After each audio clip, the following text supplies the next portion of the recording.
한 번은 믿음의 형제들과 함께 저녁 식사에 초대받은 적이 있었습니다.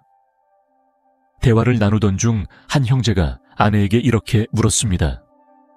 만약 내가 세상을 떠난다면 어떻게 할 거야? 그러자 그녀는 단호하게 대답했습니다. 당신을 화장해서 유골을 침실에 두고 항상 당신이 가까이 있는 것을 느낄 거예요. 그 대답은 저를 놀라게 했습니다. 그래서 오늘 저는 화장이라는 주제를 다루고 이에 대한 제 생각을 나누기로 했습니다. 이 영상에서는 성경의 관점에서 이 문제를 살펴보고 다음과 같은 질문에 답할 것입니다.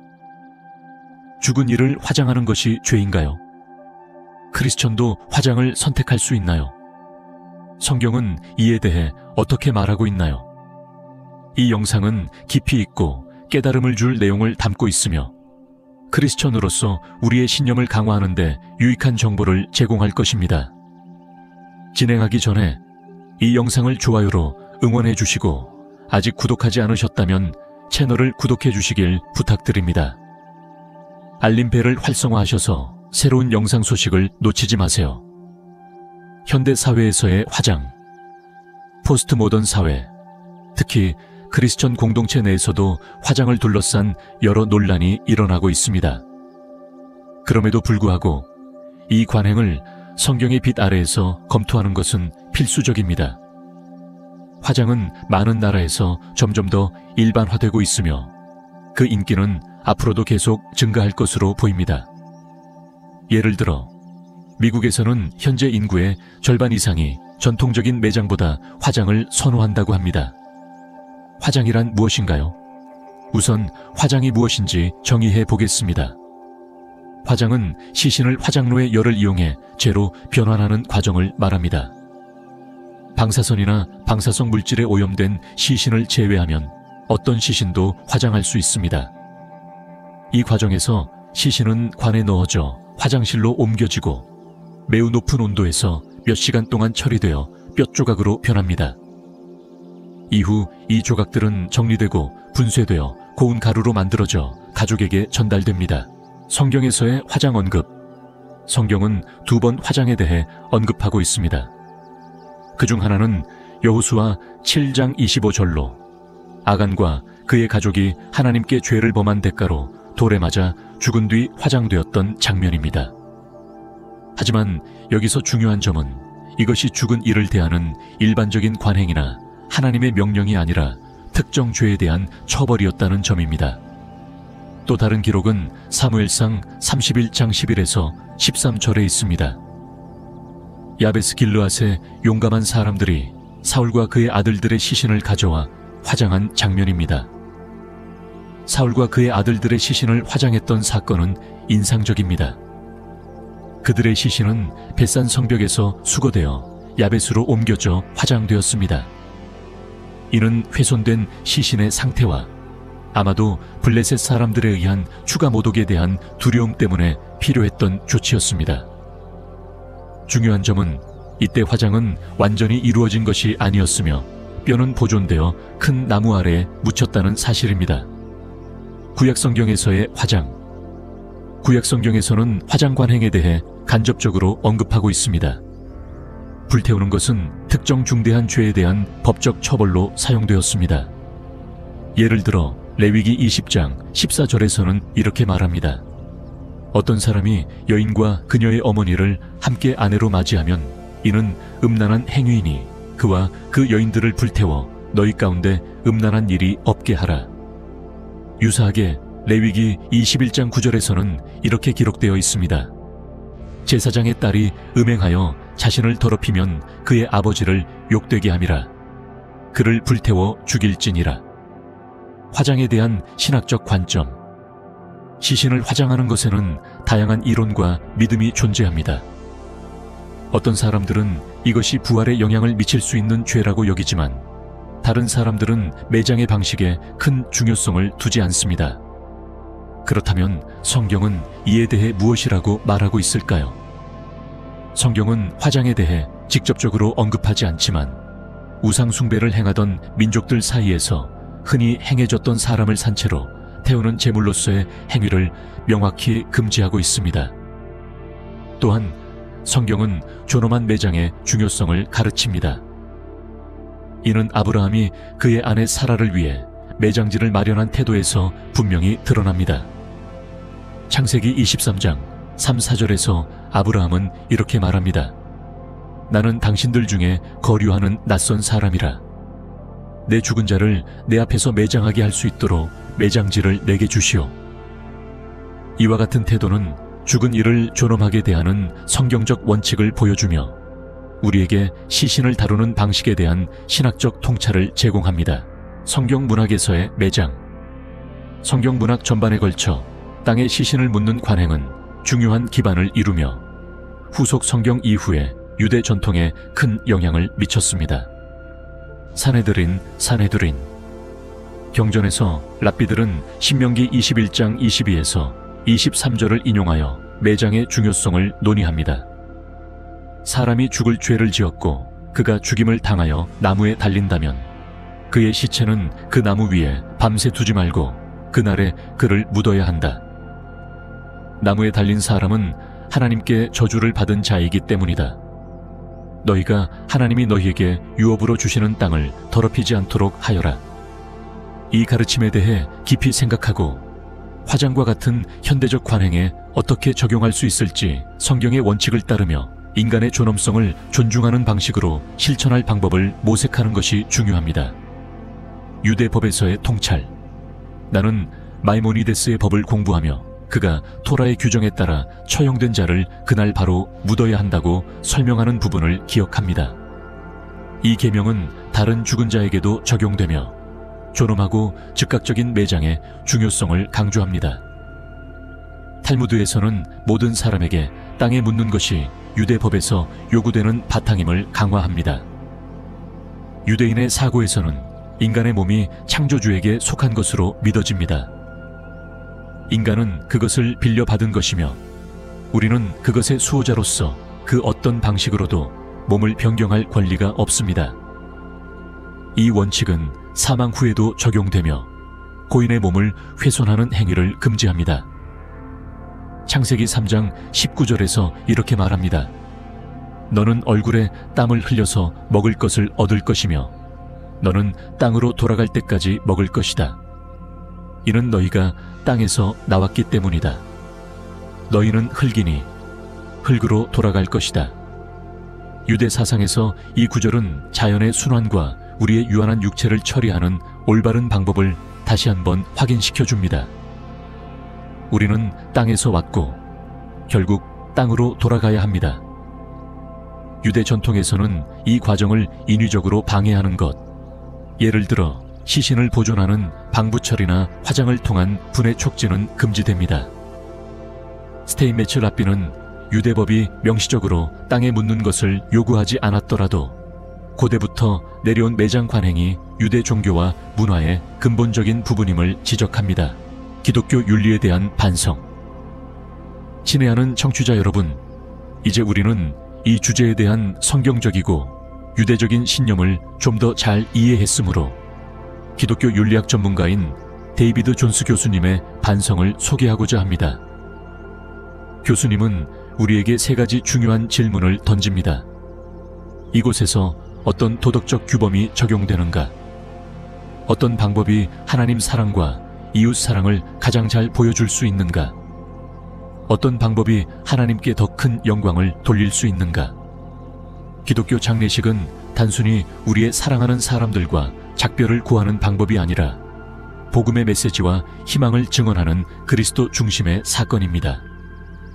그러므로 화장과 같은 관행에 대해 결정을 내리기 전에 이 질문들을 깊이 숙고하는 것이 중요합니다. 고린도전서 6장 19에서 20절에서 바울은 이렇게 상기시킵니다. 너희 몸이 너희 안에 계신 성령의 전인 줄 알지 못하느냐? 이는 너희가 하나님께로부터 받은 것이니 너희는 너희 것이 아니니라. 값으로 산 것이 되었으니 그런즉 너희 몸으로 하나님께 영광을 돌리라. 이 진리는 우리가 죽음에 이르기까지 하나님을 어떻게 공경할 것인지에 대해 반성하게 만듭니다.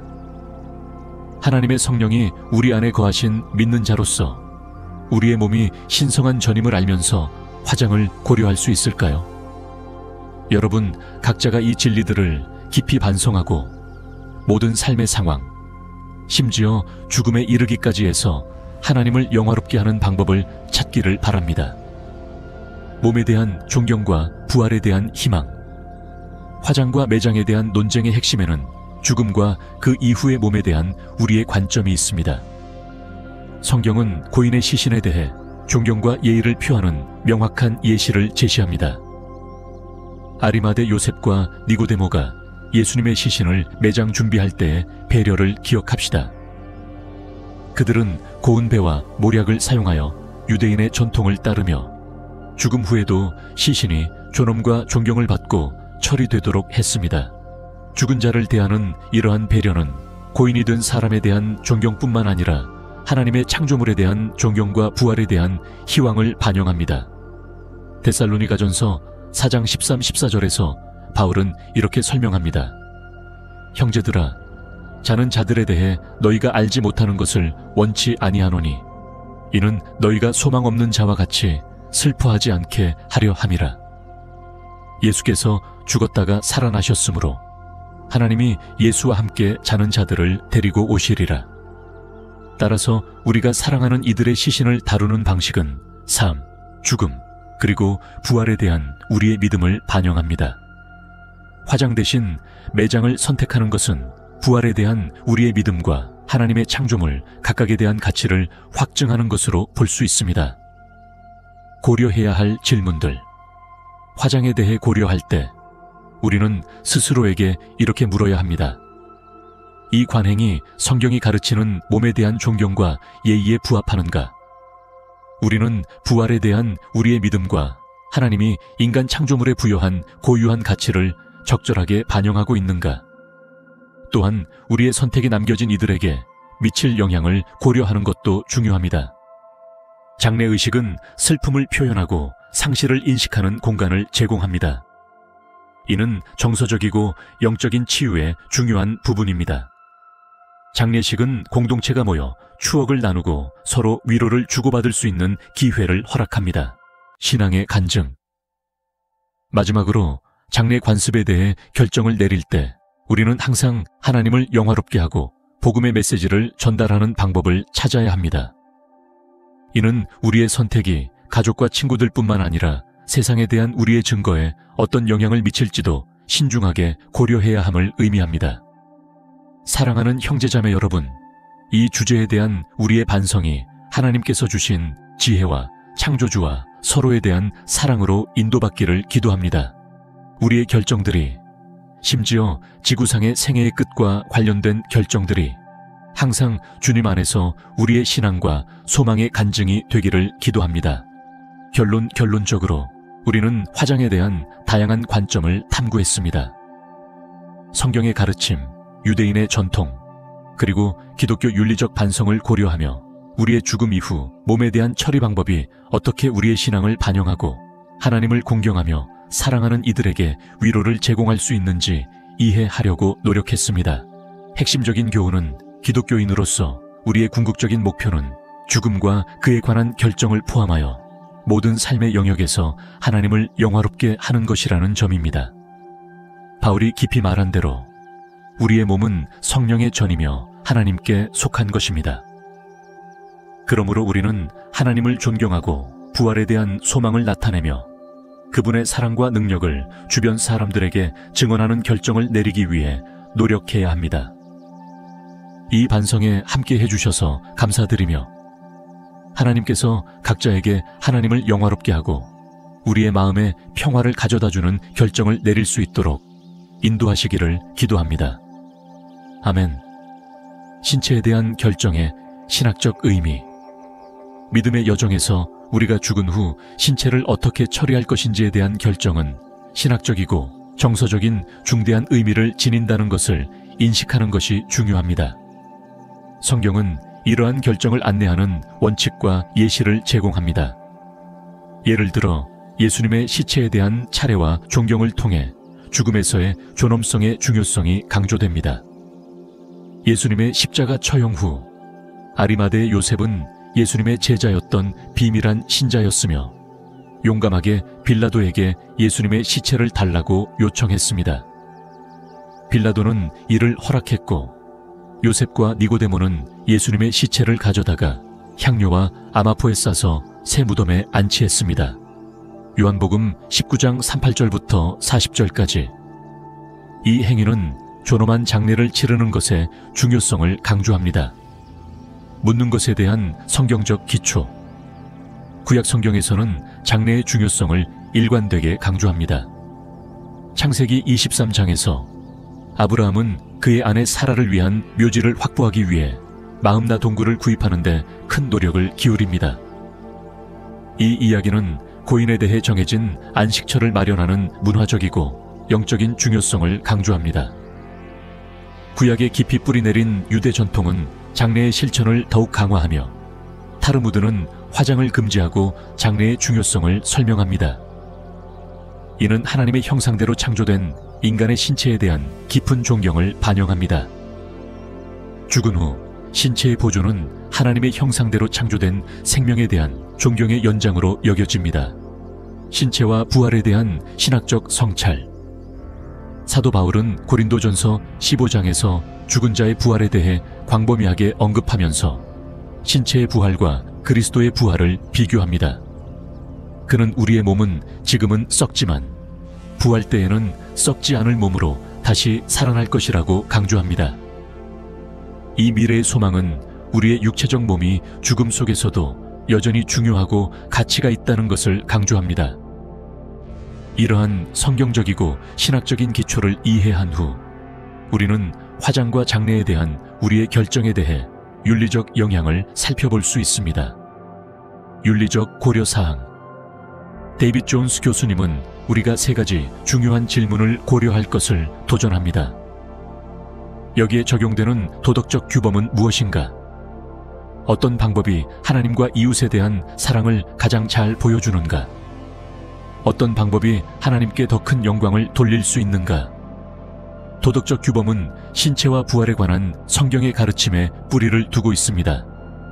장례에서 신체에 대한 존경과 돌봄은 하나님의 창조와 부활의 희망을 인정하는 행위입니다. 하나님과 이웃에 대한 사랑을 가장 잘 보여주는 방법은 이러한 성경적 원칙에 맞추어 그리빙하는 공동체에게 위로와 희망을 제공하는 것입니다. 성경 역사와 유대 전통에서 행해진 장례는 이러한 가치를 구체적으로 표현합니다. 장례는 애도, 기억, 그리고 부활에 대한 희망을 확증하는 공간을 제공합니다. 비록 성경에서 화장이 명시적으로 금지되지는 않았지만 전통과 신학적 성찰의 무게는 장례가 신체를 존경하고 부활의 희망에 맞춰지는 실천으로 간주된다는 쪽에 기울어집니다. 믿음의 증거. 궁극적으로 우리의 결정은 하나님께 영광을 돌려야 합니다. 우리가 죽음에서 신체를 다루는 방식은 우리의 믿음과 복음의 메시지를 증거하는 것입니다. 이는 신체의 거룩함, 부활의 희망, 그리고 하나님의 창조에 대한 존경을 반영합니다. 이 결정을 내릴 때 우리는 기도하며 하나님의 지혜와 인도를 구하는 것이 중요합니다. 각 가정과 개인은 자신의 상황, 문화적 맥락, 그리고 개인적인 확신을 고려해야 합니다. 그렇게 할 때 우리는 하나님을 존중하고 사랑하는 이들에게 위로를 제공하며 그리스도 안에서 가진 희망을 증언하는 선택을 할 수 있습니다. 마무리 묵상. 사랑하는 형제자매들, 이 묵상이 여러분이 성경을 깊이 탐구하고 하나님의 인도를 구하며 삶의 모든 측면, 특히 우리의 지상 여행이 끝날 때에서 하나님을 영광스럽게 하는 결정을 내리는데 도움이 되기를 바랍니다. 우리의 희망은 부활에 있고 궁극적인 집은 주님과 함께 있다는 사실을 언제나 기억합시다. 이 중요한 문제들에 대해 함께 반성할 수 있는 시간을 가져주셔서 감사합니다. 하나님께서 여러분 각자에게 평화와 지혜, 그리고 그분의 사랑과 은혜의 확신을 주시기를 기도합니다. 아멘. 이번 주말 교황 프란치스코는 포르투갈 파티마를 방문하여 새마을 아이들에게 나타난 신비로운 발현 100주년을 기념합니다. 아이들은 그 발현을 예수님의 어머니이신 성모 마리아라고 믿었습니다. 수십 년 동안 파티마의 세 번째 비밀은 전 세계 수백만 명의 상상력을 사로잡아 왔습니다. 그런데 이제 중대한 계시의 순간에 교황 프란치스코가 직접 나서서 이 회피하기 어려운 예언 뒤에 숨겨진 오랫동안 기다려온 진실을 밝히려 합니다. 그렇다면 교황은 정확히 무엇을 밝히려는 것일까요? 파티마의 세 번째 비밀은 교회가 오랫동안 이를 감추도록 만든 어떤 깊은 통찰을 담고 있을까요? 그리고 무엇보다도 이 세 번째 비밀 속 계시가 인류의 미래에 대한 지침이나 경고를 제공할 수 있을까요? 끝까지 함께 하시면서 역사의 가장 미스터리한 비밀 중 하나의 핵심을 탐구하고 오랫동안 우리를 어지럽힌 비밀을 해체해 보시기 바랍니다. 시작해 보겠습니다. 파티마의 세 번째 예언은 가톨릭 교회와 관련된 가장 흥미로운 예언 중 하나로 자리 잡고 있습니다. 수십 년 동안 세 번째 예언의 내용에 대한 추측이 이어지며 신자와 회의론자들 사이에 호기심과 논쟁을 불러일으켰습니다. 그러나 그 말 속에 어떤 비밀이 숨겨져 있을까요?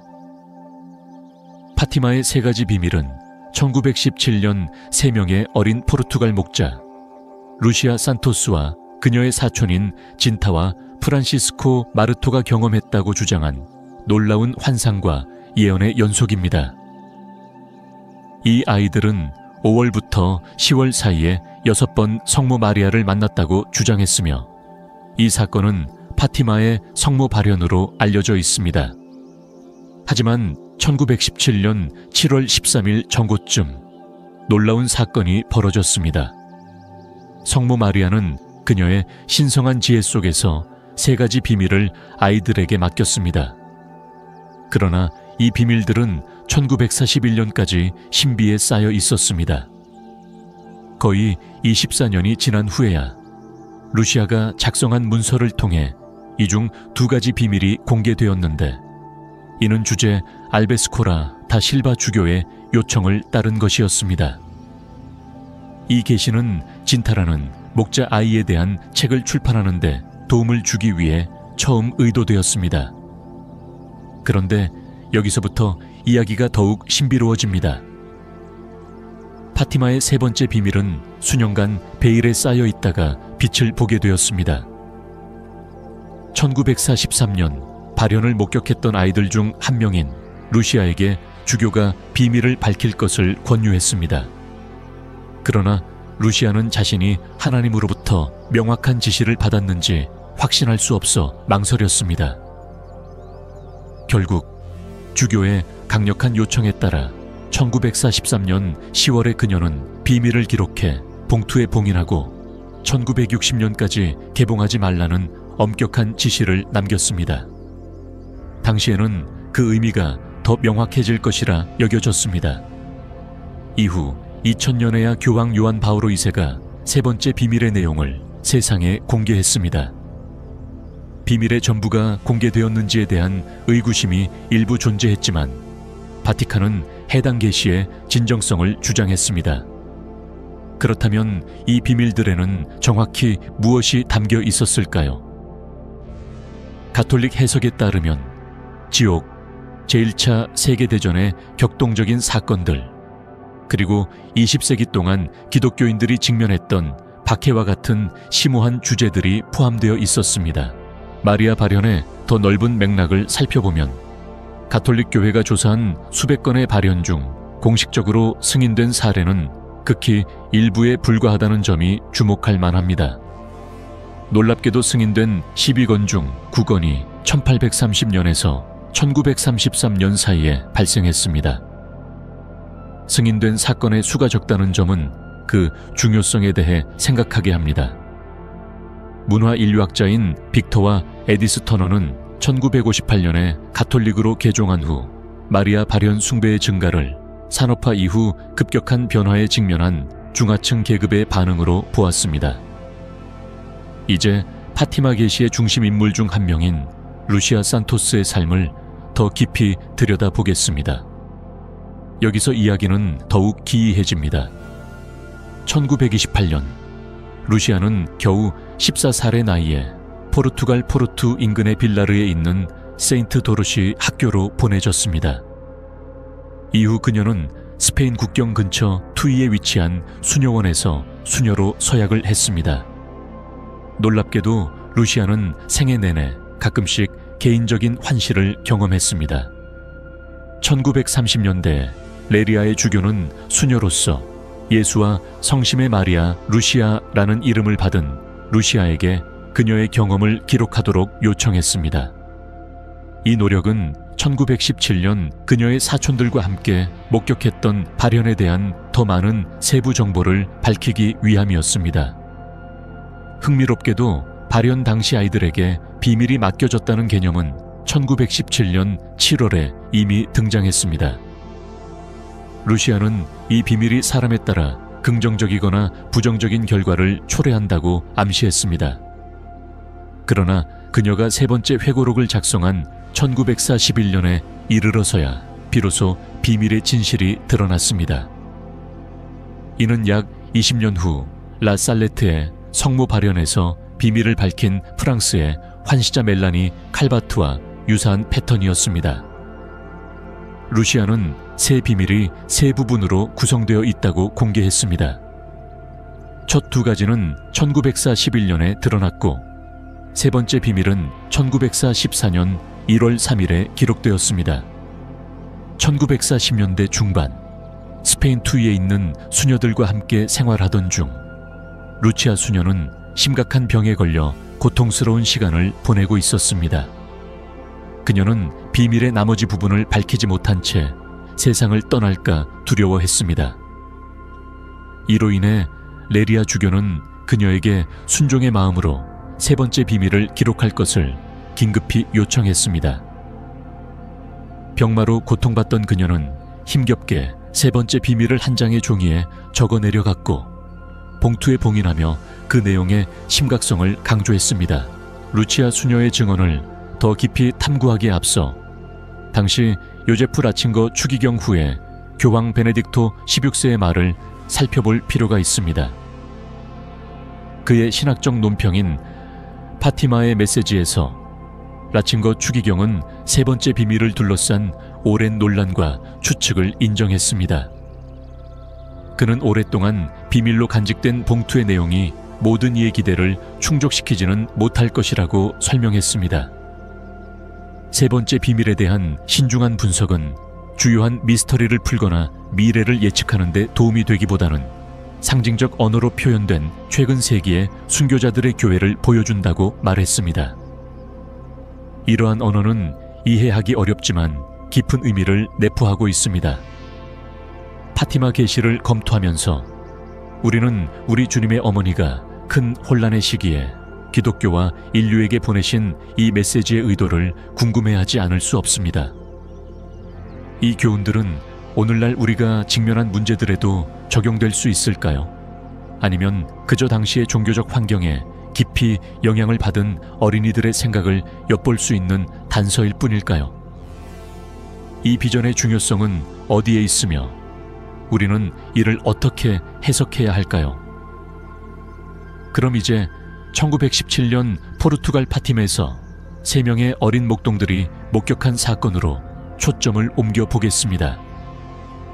이 이야기는 여기서부터 놀라운 반전을 맞이합니다. 레리아 주교와 성모 마리아를 통해 하나님의 명령에 순종하여 루치아는 그녀와 사촌들이 목격한 비전을 상세히 기록했습니다. 그녀는 천사가 왼손에 들고 있던 불타는 검을 묘사했는데 이 검은 세상을 집어삼킬 듯한 불꽃을 내뿜고 있었습니다. 그러나 이 불꽃은 성모님의 오른손에서 뿜어져 나오는 찬란한 광채에 의해 즉시 꺼졌습니다. 천사는 오른손으로 땅을 가리키며 3번 외쳤습니다.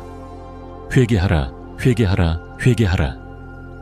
이는 회개와 영적 각성을 촉구하는 메시지였습니다. 그 후 루치아는 주교, 사제, 수도자들이 가파른 산을 오르는 장면을 묘사했습니다. 이들은 거친 나무로 만들어진 시신을 연상시키는 큰 십자가가 있는 정상으로 향했습니다. 그러나 신성한 정상에 도달하기 전에 이 비전은 끔찍한 방향으로 전개되었습니다. 교황을 상징하는 성부는 파괴로 가득 찬 폐허가 된 도시를 지나며 두려움으로 떨고 있었습니다.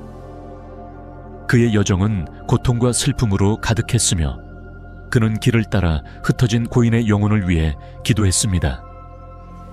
산 정상에 도착한 그는 큰 십자가 앞에 무릎을 꿇었습니다. 그러나 그의 경건한 순간은 갑작스럽게 무자비한 병사들의 공격으로 중단되었습니다. 병사들은 화살과 총알을 퍼부으며 교황을 공격했고 그는 비참하게 순교하며 그의 신앙을 위해 깊은 희생을 상징하게 되었습니다. 하지만 비극은 여기서 끝나지 않았습니다. 이어지는 끔찍한 폭력의 연속 속에서 주교, 사제, 수도자, 그리고 다양한 계층의 사람들이 동일한 잔혹한 공격에 희생되며 생을 마감했습니다. 십자가 아래에는 두 천사가 서 있었는데 각각 수정으로 된 성수기를 들고 있었습니다. 그들은 순교자들의 피를 모아 하늘로 올라가는 영혼들에게 뿌렸습니다. 이는 희생을 통한 정화와 성화를 상징하는 행위였습니다. 이 비전은 그 이미지가 소름 끼칠 만큼 강렬하지만 깊은 영적 의미를 담고 있습니다. 이는 인류가 죄에서 돌아서서 의의 길을 걷도록 회개와 참회의 부름을 상징합니다. 불타는 검은 신성한 정의를 상징하며 성모님의 찬란한 광채는 신성한 자비를 의미하며 다가오는 재앙 속에서 희망을 제공합니다. 참회의 부름은 영적 쇄신과 회심의 시급성을 강조합니다. 교황의 순교를 묘사한 장면은 더 큰 선을 위해 희생한다는 주제를 떠올리게 하며 이는 기독교 전통에서 계속해서 울려 퍼지는 시대를 초월한 메시지입니다. 또한 이 비전이 묘사하는 광범위한 고통과 박해는 선과 악, 빛과 어둠 간의 끊임없는 투쟁을 반영합니다. 이는 믿는 자들에게 역경과 박해 속에서도 신앙을 굳게 지킬 것을 도전합니다. 그러나 이러한 어둠 속에서도 순교자들의 피를 모으는 천사들은 희망과 구원의 빛을 비춥니다. 그들의 행동은 고난의 성화적 힘과 역경을 넘어서는 신앙의 승리를 상징합니다. 본질적으로 파티마의 세 번째 비밀은 인류가 회개, 회심, 그리고 하나님의 자비에 의지해야 할 필요성을 강력히 상기시켜줍니다.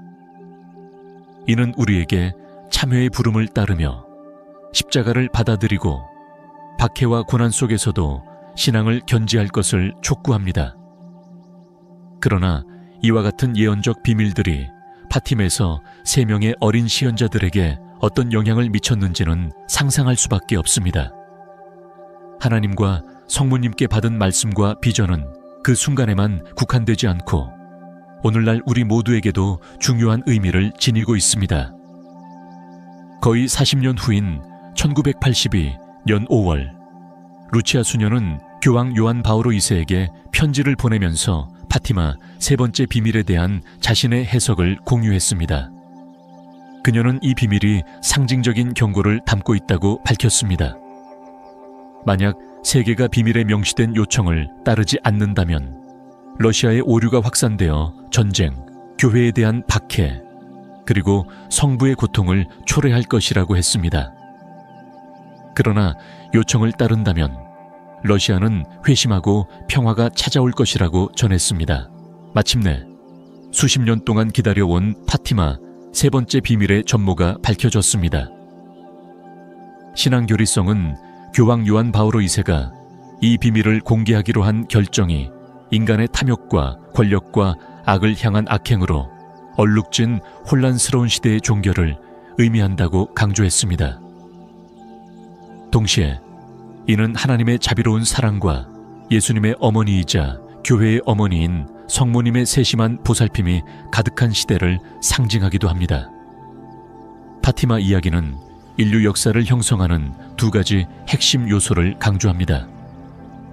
바로 역사의 주관자이신 하나님의 행동과 창의적 자유를 통해 운명을 형성하는 인류의 공동 책임입니다. 파팀에 현현하신 성모님은 이러한 잊혀진 가치를 상기시키며 인류의 미래가 하나님께 달려있음을 상기시킵니다. 또한 우리는 단순한 관찰자가 아니라 공유된 미래를 창조하는 책임있는 동반자임을 강조하셨습니다. 1960년까지 비밀로 보관되었던 세 번째 비밀은 교회 역사에서 중대한 전환점을 나타냅니다. 비밀을 맡은 루치아 수녀는 이를 공개하는 데 있어 저항에 직면했으나 이 비밀이 성무성의 비밀 기록소에 보관되도록 보장했습니다. 2000년에 공개된 후 이를 둘러싼 논란은 진위에 대한 의심과 음모론을 낳았습니다.